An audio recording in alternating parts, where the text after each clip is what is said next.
Good morning. Yes, it's morning here right now. It's partly cloudy in the Keys. This is Jim, the Keys bartender. Oh, I wanted to make it. If there's downloads down here, I guess I'm getting a lot of Key Largo and Tavernier downloads. And I just want to make a quick public service announcement. A friend of mine, Kyle, told me that there is a dolphin calf in the Key Largo area that's the fins are kind of tied up with some filament fishing line, and they're hoping that anybody who listens to it who is on the water and spots them would contact the FWCC. That's the conservation arm of FWC, and they'd send and keep eyes on the calf. And it's near Buttonwood Bay area that last was seen. So if you get that, if there's a calf, keep your eyes out for a dolphin calf that has filament wrapped around the fins. On a lighter note, eventually we'll get to a little heavier things, heavier items. I know you get bored with it, but it is what it is. We live in the world, right? We live in the world and we deal with worldly issues. Well, last night I worked. This week has been particularly odd because it's back to almost like regular, even though it's a height. It's right after the beginning of Lent. And normally the busy season runs here from Valentine's Day to Easter, or sometimes even Mother's Day. But we've been running pretty much above average all year. And we can take it. People say, if it ends now, then we're screwed. No, we're not. We did, on previous episodes, I spoke about this. Local hotels and resorts have definitely been reaping in new rewards. If food prices varied as much as the cost of hotel rooms down here, and I'm not going to lie about that. Why sugarcoat it for the TDC? But they have a short range view of what they can charge for hotel rooms. I mean, people make a decision sometimes. They purchase the tickets. They decide they want to come down to Keys, and they get the tickets. And the secondary thing they do is a hotel room. Because, yes, you have to figure out your transportation, how you're going to get someplace. And then you book where you're staying, whether it's Airbnb or a hotel room or a motel or a campground. And I guess campground prices are a little more flexible. I mean, less flexible. They usually stay the price for the season. But hotel rooms can vary day to day. And a lot of times they're running over 100% of the normal cost, even more.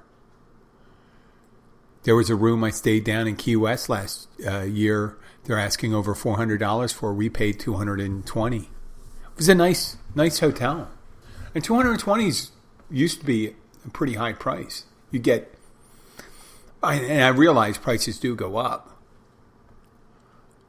And, people's wages have gone up and the cost of doing business has gone up. But the level of profiteering, it appears, it just feels like profiteering. When there's a hotel room going for $600, $700, $800 a night. And it's not the Oprah Winfrey suite at the Pier House. No, those really, the presidential suites and all that stuff, they got to be running like $2,000 a night or something like that. Incredible. And it's not even, what would you call, Fantasy Fest. But getting back to the subject, I'm working last night, moderately busy, right around happy hour, as it always is. And it starts tailing off right at 6:30 when our happy hour ends, and we start winding down to 9 o'clock. So I had a steady stream of customers, not too many, couple, and then I had a little rush at the end. But during the night, one of our regulars came in with a group of friends. And they had just gone to the shooting range here in Key Largo. I mean, that's an interesting thing to do. But yeah, they went to a shooting range, the ladies. And they came in with the gentleman who's also one of our regulars who runs the shooting range. They came in with him, and they were having some drinks. They were very nice, sweet. I love my regulars. I don't want to say her name because I didn't ask her if I could say it. But I figured we'd talk about it in a reference with no name, anonymous. But she's there hanging out with her friends. And I waved to her and stuff like that. And she says, "Hey, Jim, could you come over and say hello to my friends?" Now, in the back of my head, I'm thinking, oh, I got to come over. I got to say hi. You know, I'm going to be me. Say hi. I don't know what she said. We normally interact to each other humorously. She and her husband come in on a regular basis. Sweethearts. Total sweethearts. Great sense of humor. So I'm assuming they're the same way. So I'm just going over lighthearted. I go over real polite. Try to be a little charming. A little lighthearted. And it worked out great. But I notice when I approach tables, when I go over to say hello to people, like if it's a group of friends from AA, where, you know, they may come in, I'll go over and say hello to them. I won't reference that I know them from AA, because if I don't know everyone at the table, then I can't assume that they know that the other person, I know that person from AA. That's a weird thing when I run into people and say, how do you know that person? That person doesn't seem like someone you're really close to, but you seem to be close to them. Well, that's AA. And you meet people from all walks of life. Some from, the very wealthy to people that have meager existences. So if I run into somebody and let's say they're older, when I say older, in their 70s, and they're with their friends in their 70s, I try to be respectful, humorous, cut back on the charm a little, not like I would for the ladies. I try not, the charm thing changes when I'm being introduced to younger people, so I try not to be charm, I try to be jovial. Yeah, jovial when I'm around the kids. Trying to be polite, respectful if it's a parent, being respectful to the parent and things like that. Depending on how lighthearted they are too. But every time I approach people, it seems to be slightly different. Member of my peers, I feel like I can go in with guns a-blazing. Say guns a-blazing, I can start saying all sorts of weird shit. Which, I have a tendency to do. I don't do jokes. I do more situational comedy when it presents itself. So that's where it's hard for me to kind of,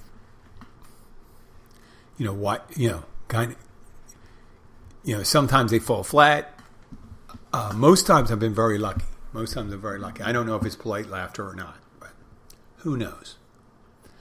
I'm going to move off this subject right now, but just so you know, every time I approach, sometimes I never get a call from people I don't really take a hankering to. I never get called up and say, hey, you want to say hello? Some people, there's a decent amount of people that don't want me to come over to their table. And I accept that. When I was a younger person, I was more of a people pleaser. I'd be like, oh, this person doesn't like me. Why don't they like me? Blah, blah, blah, blah, blah. And all these things. And then I realized everyone has a different perception of you. I was talking to one of our regulars that comes in every time during a happy hour. And for a year or two, I used to go to a trivia night at the Caribbean Club, one of the local watering holes here in Key Largo, a famous watering hole. It's right on the Florida Bay side at mile marker 104.5, right around there. And it's been around great. It's a site where the hotel that you saw in Key Largo was supposedly the movie Key Largo, the Humphrey Bogart, Lauren Bacall, that wasn't Claude Rains, Lionel Barrymore, and Edward G. Robinson. Wow. I guess I still have that memory thing going. So I went, I used to go to trivia it was either Monday or Tuesday night. I had a great time. And I don't know if I was drinking at the time when I was doing the trivia. I know I wasn't. I wasn't drinking when I was doing the trivia. I think not. And we did really well, but the regulars that come into my bar now used to belong to trivia teams, and I remember them, but they didn't remember me as much. And I was surprised. I go, oh, they didn't know who I was. I guess because I didn't interact with them. I'm not hanging up at the bar. I didn't run up to the bar to get anything. I just had my bottle of water, and that's it. I guess that's sex for the bar itself. I used to tip them. I still tip when I'm not drinking because, you're going to be there. You're taking up space. I figure I pay for my seat. So, but the person that came for a happy hour, this woman, a couple of years younger than me, she goes, yeah, I remember. You're the tall guy. Yes, now I remember. She knows who I am now. I was thinner then, I think. And she goes, I remember you. You're the tall guy we'd see, and you always wore these tight shirts. And then she started, you seem kind of aloof, and you were on that team. And we thought, and I said, you thought I was a douchebag.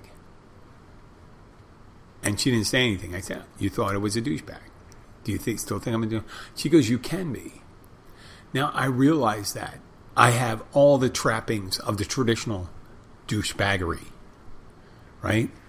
The traditional douchebag from the Northeast, let's say Northeast part of the United States. Except I don't have the orange tan. But I'm a gym rat. I work out there. I don't wear those cut-off tank tops that show, your to hang loose around your arms and stuff like that, so people can see your pecs and your biceps and your lats and everything. Just showing everything off. But I do wear tight workout clothes, and I wear tight T-shirts. So I do kind of wear the uniform sometimes. And I do realize my bad attitude and my snarky comments kind of get you into it. But I think a traditional douchebag is more of a person that has one particular style, and they pretty much, you can expect them to do the same thing over and over. Never to really do the right thing. Always kind of socially inept, rude, non-self-aware. A douchebag is non-self-aware most of the time. Or they think the qualities that they admire make them a handsome, attractive, acceptable person. And mainly douchebags are men. I know. And you get some women, I guess, that way. But mainly they're men. And so you have it, they think they're totally fine. They're probably more than acceptable. But to the rest of the people, they say they're douchebags. And some people find them offensive. And it seems to be that trend has stayed strong. So the title of this episode, 590, is the Hall of Douchebags. It's kind of like the Hall of Fame of douchebags. And there's douchebags throughout history. They totally are. Totally are. I don't know some of the older ones, but I imagine Napoleon was a douchebag. He wasn't that short. He was like 5'8", 5'9". People always portray him like he was 5'2". He's not. He wasn't that short. He was maybe slightly below average, but he wasn't a short man. But just think of all of the douchebags. So maybe the King of England at one time. George the Third. Is it George the Third? During the American Revolution. Louis the 14th or Louis the 16th, depending on whatever Louis was king during the Revolution. He was kind of douche. Oh, and Marie Antoinette was a douchey woman.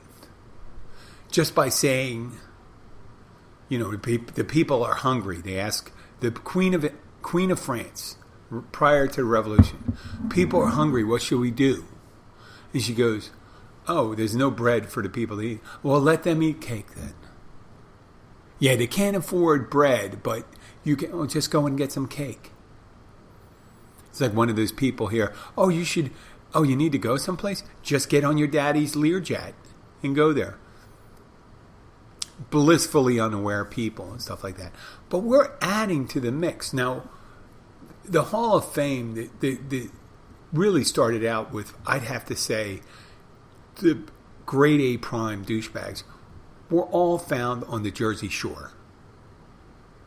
Originally, in the, was that the 90s or the early 2000s? Early 2000s. And yeah, all those guys. And some of the girls, they were kind of douchey too. They were all the atypical douchebags. Right? Not jackass. Jackass were assholes and they were jackasses. Not necessarily douchebags. Douchebags are totally different. Douchebags have a horrible sense of humor. Douchebags have a horrible sense of humor. They are not, to themselves, they may be funny. And to other douchebags. But to everyone else in the world, a douchebag is not funny. And we have, the nice thing about douchebags is there's always a new crop coming in. And one I'd like to add, before I say anything, I'd like to congratulate the Florida governor, Ron DeSantis, that his wife is cleared of breast cancer. That's great.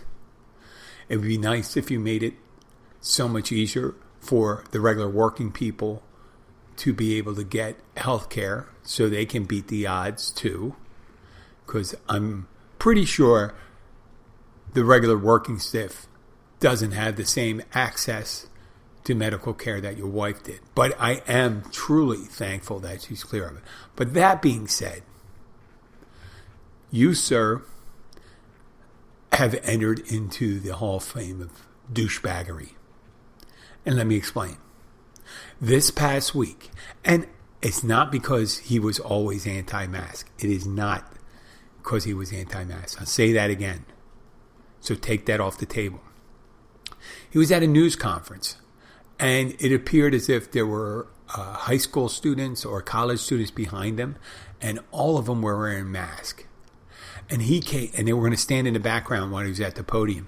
And with the hot mic, Ron DeSantis walked up. Now you got to remember, these kids are 17 at most. No, 17 to 19 they look like, if not younger.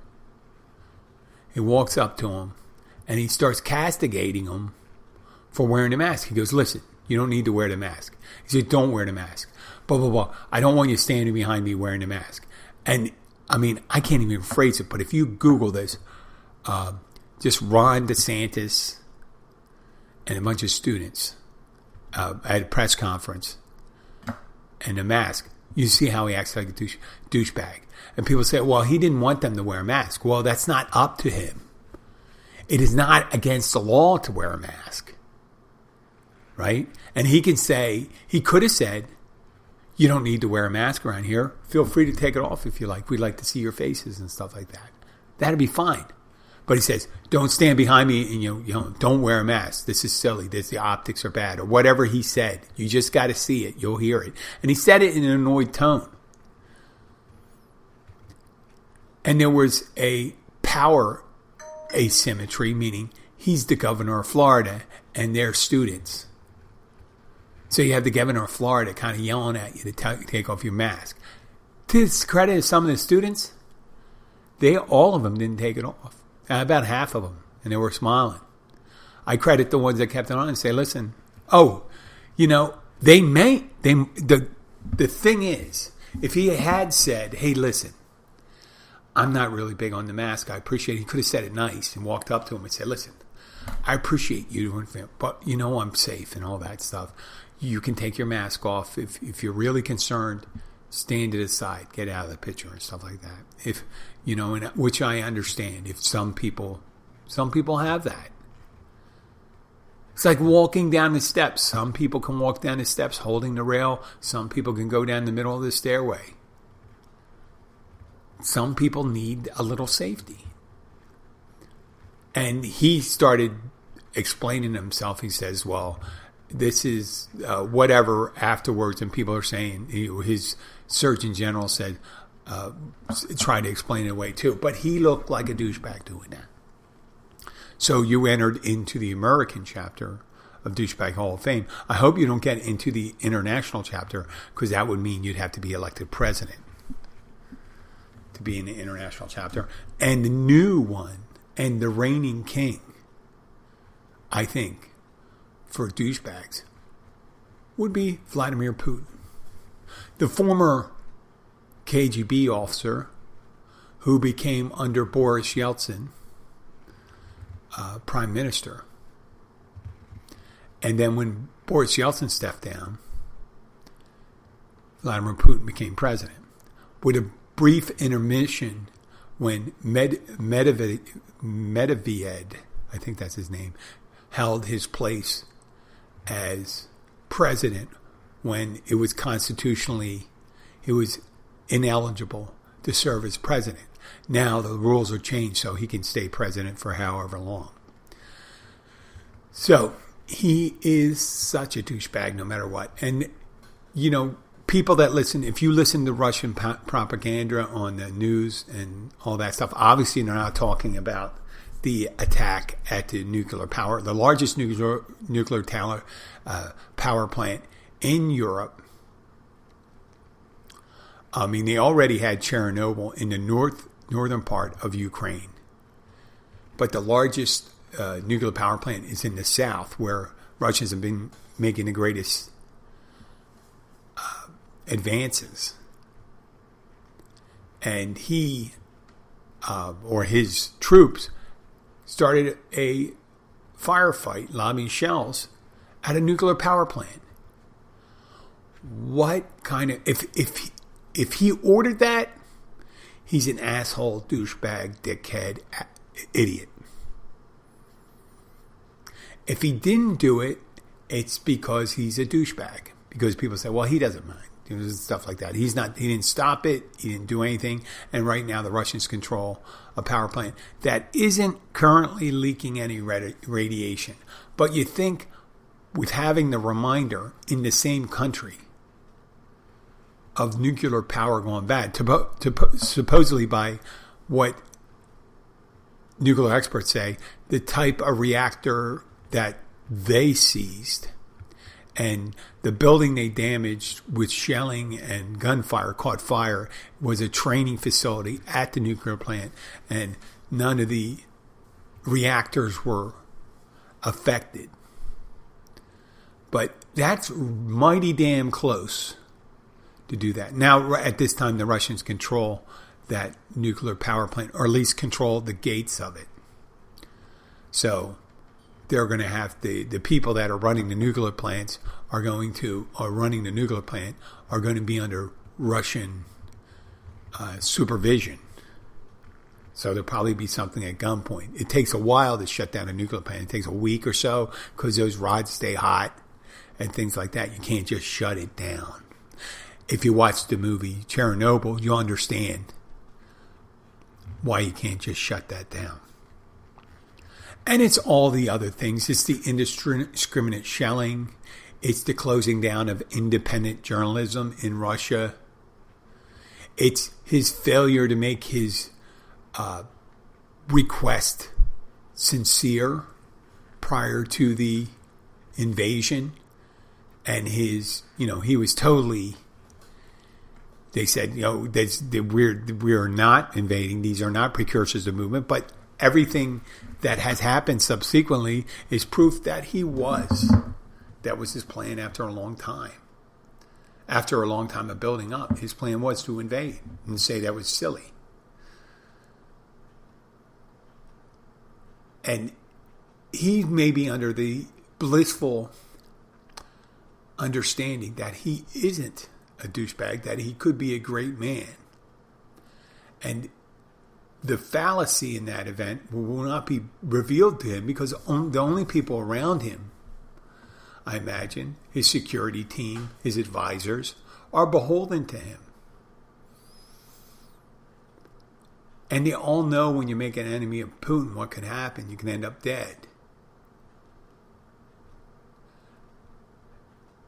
it's amazing to me that he's not seen, well, I think in the West now, he's probably 80% douchebag to 20% not a douchebag. And what is even more dangerous than a regular douchebag? A mentally ill douchebag, where he's non-mentis compos, not mentally competent. And by the planning of this siege and the destruction, the destruction of Ukraine, it's like the benefit of whatever can happen now, the benefits to Russia are like sorely, it's if you do something that puts your country at risk, you have to have a end game thinking. Well, in the end, we're going to see our big goal would be, let's say, seizure of all Ukraine, in reincorporation into the Russian Federation, a movement of the Ukraine from the real negotiating point, the bullshit about denazification. I mean, they're the ones that are attacking Ukraine and indiscriminately attacking civilian buildings and infrastructure. Added to on top of it, which is legitimate military, even if it's they invaded, a legitimate target during the invasion is the military, but they're going after the other one. So it's almost wanting destruction in saying, if we can't win it outright, military to military, we're going to exact a hardship on the people. So that shows a callousness that is unbridled. When you think, well, these people are not going to like me. And there's a certain amount of Russians that are going to like them too.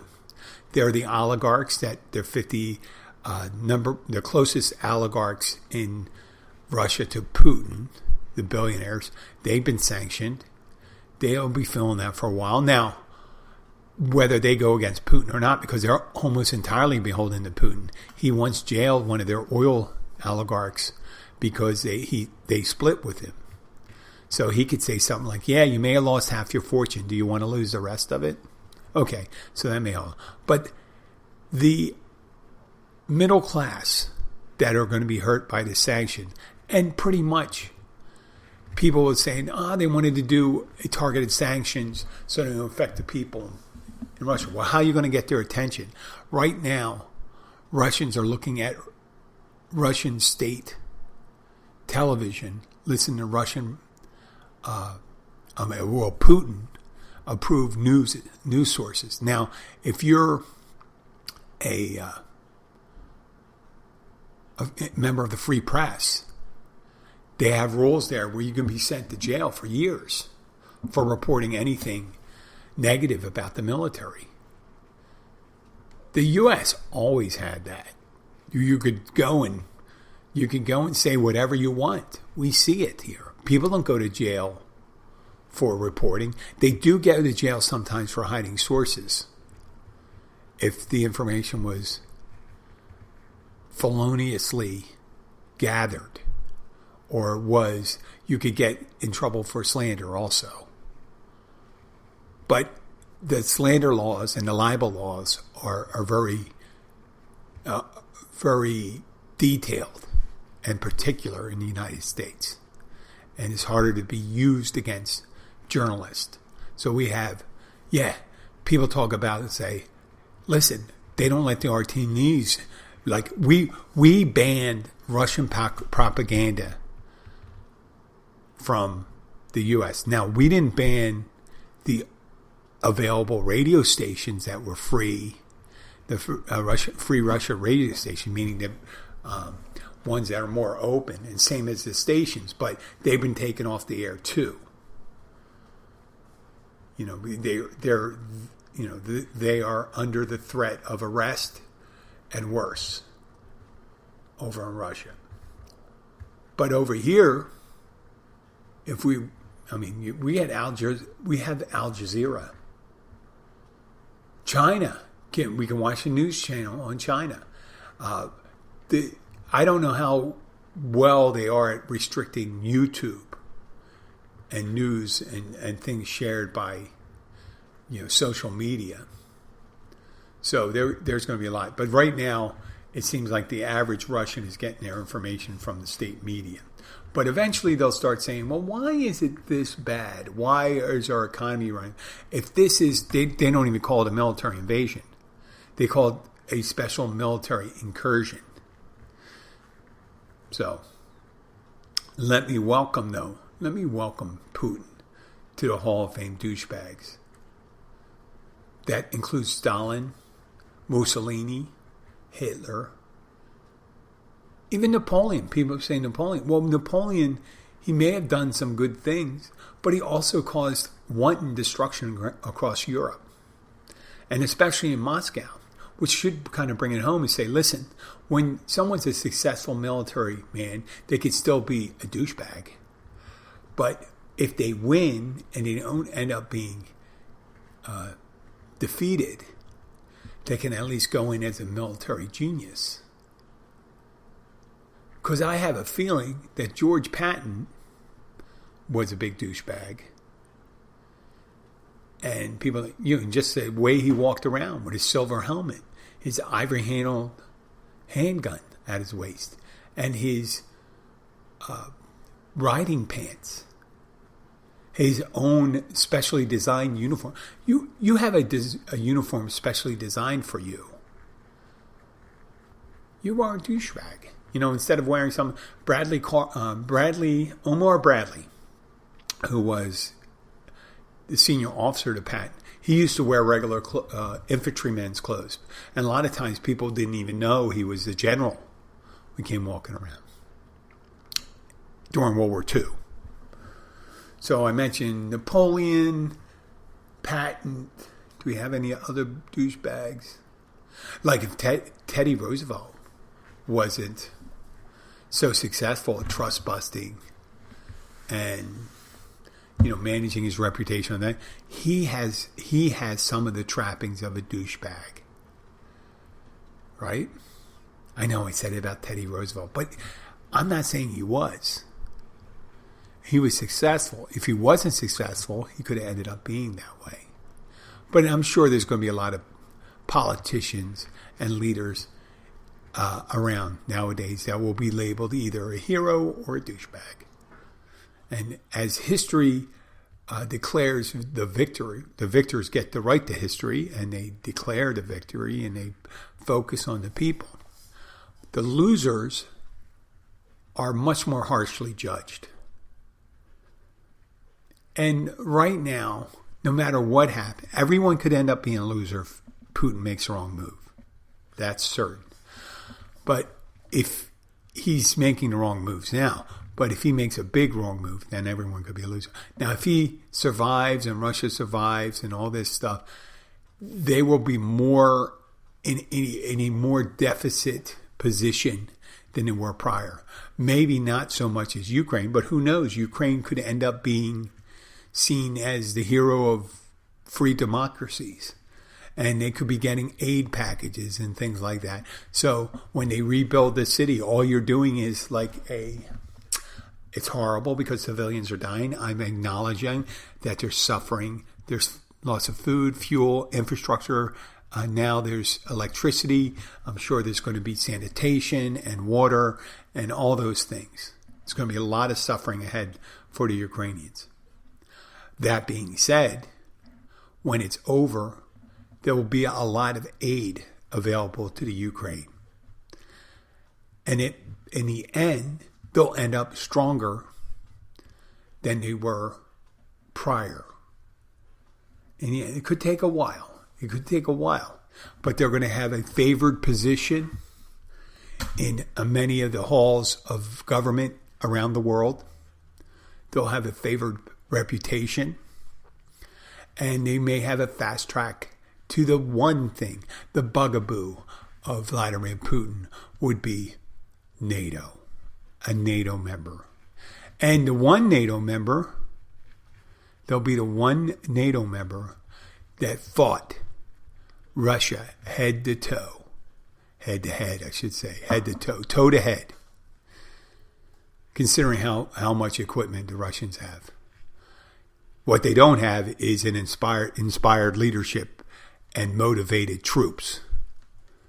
Maybe some of the troops are motivated, but their conscripted forces, they're going to, I see them as dwindling, and the logistics issues for the Russians will just keep on getting more dire as time goes on.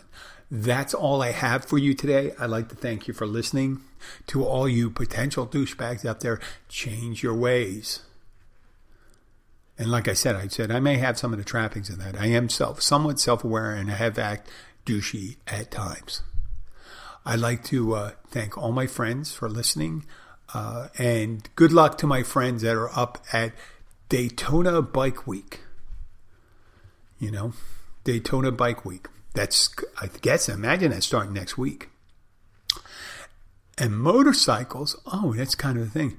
Motorcycles, sometimes people that come in on motorcycles, either it can be really cool or really douchey. Which one are you? Thank you very much and have a great day. Bye.